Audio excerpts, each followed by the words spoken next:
हाथ में कटोरा और पीठ पर बोरा। तो वो 1 मिनट में शिक्षा की बात कर रहे थे और दूसरी तरफ सागर में चले जा रहे थे।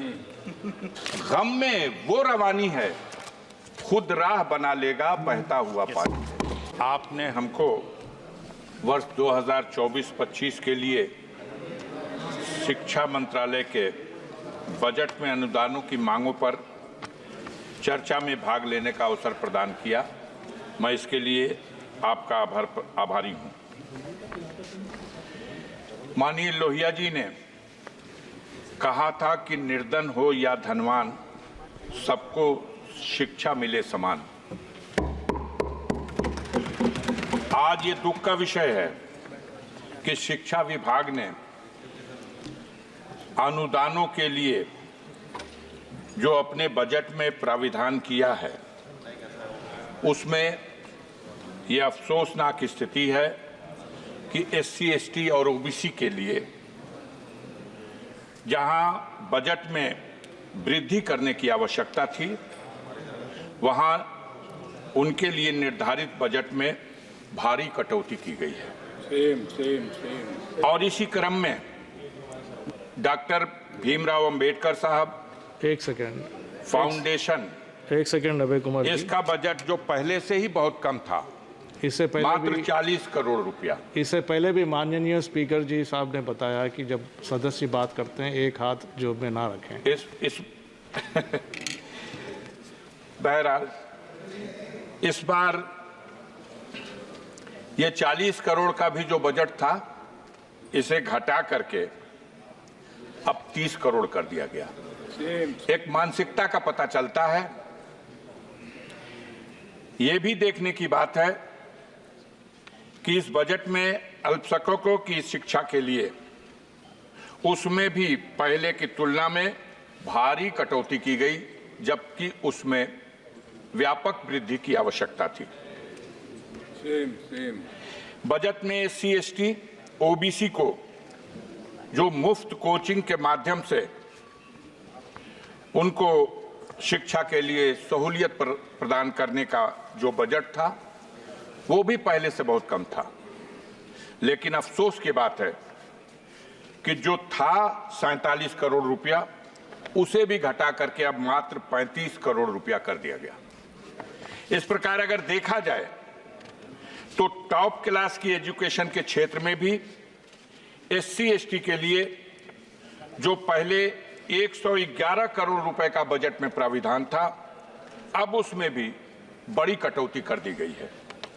मानवर, आपके माध्यम से हम 2 पंक्ति की कविता के साथ अपना भाव, अपना विचार सदन में रखना चाहते हैं कि देवता मेरे आंगन में उतरेंगे कब, जिंदगी भर यही सोचता रह गया, और मेरे बच्चों ने उस चांद को छू लिया, जिंदगी भर जिसे पूछता रह गया।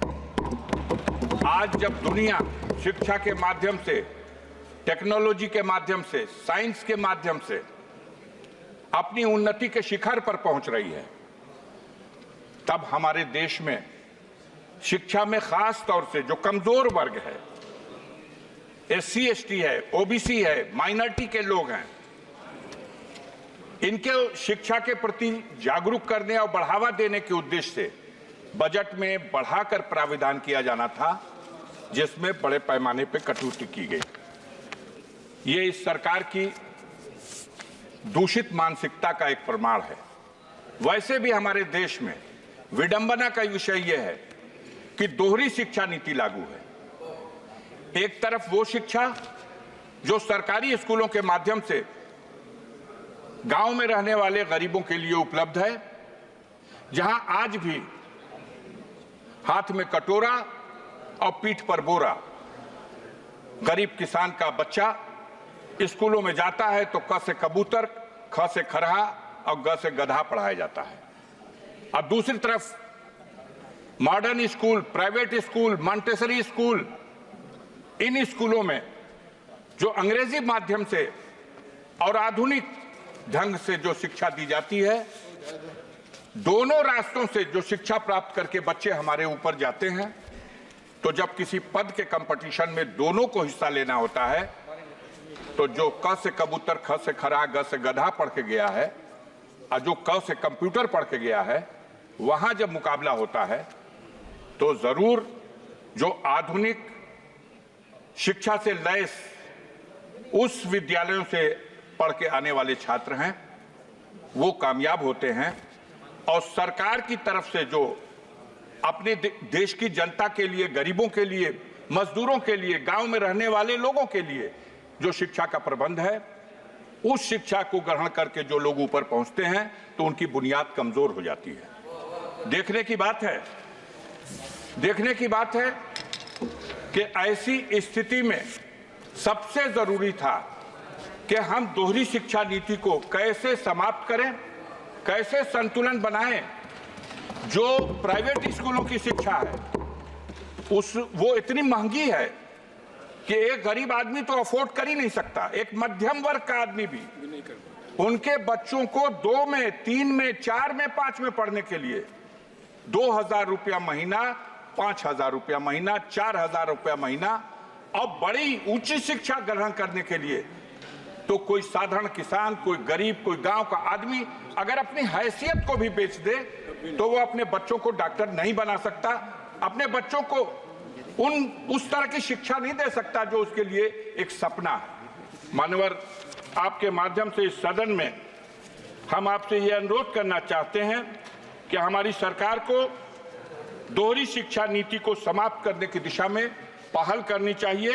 और सरकार का ये बजट जिसमें अनुदानों के लिए जो प्राविधान किया गया, इसमें जो SC, ST और OBC और माइनॉरिटी के लोगों को जो सहूलतें पहले से फराहम की जाती रही हैं, उनको शिक्षा के क्षेत्र में बढ़ावा देने के लिए उसमें कटौती किए जाने से यह साबित होता है कि आप दोहरी शिक्षा नीति को बढ़ावा देने का प्रयास कर रहे हैं। मैं इस अवसर पर श्रीमान जी आपके माध्यम से एक बात और कविता के रूप में आपके अपने भाव को इस रूप में रखना चाहता हूं। अभी बात नहीं समझ में आ रही, अभी बोल रहे थे एक सज्जन, तो वो 1 मिनट में शिक्षा की बात कर रहे थे और दूसरी तरफ सागर में चले जा रहे थे। तो सागर और शिक्षा बात समझ में नहीं आ रही। मैं आपके माध्यम से कहना चाहता हूं कि पत्थर के जिगर वालों, गम में वो रवानी है, खुद राह बना लेगा बहता हुआ पानी है। और कमजोर की आहों को, मजलूम की आहों को कमजोर समझ लेना अब जालिम हुकूमत के जाने की निशानी है। यहाँ डॉक्टर राजकुमार, हमारे यहाँ सदन में डॉक्टर राजकुमार सांगवान चर्चा हो रही है। डॉक्टर राजकुमार सांगवान जी। मैं अरे मान्यवर, धन्यवाद अध्यक्ष महोदय।